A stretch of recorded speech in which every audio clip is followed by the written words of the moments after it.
உலக வரலாற்றில் ஒரு சிலர் மட்டும்தான்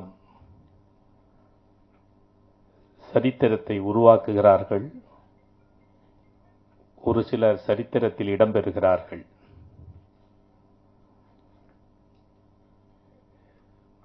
பெரும்பான்மையானோர் அவர்கள் வகுத்த பாதையில் நடைபோடுகிறார்கள்.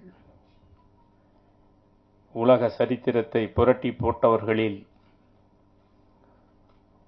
ஒருவர் என்று சொன்னால் அது புரட்சித் தலைவர் எம்ஜிஆரும் அடங்கும்.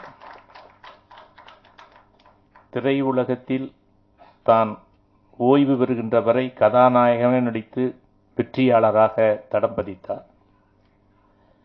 அரசியலில் அவர் முதலமைச்சராக பதவியேற்றதற்கு பிறகு முதலமைச்சராகவே மறைந்தார். இந்த வரலாறு உலகத்தில் வேறு யாருக்குமே கிடையாது.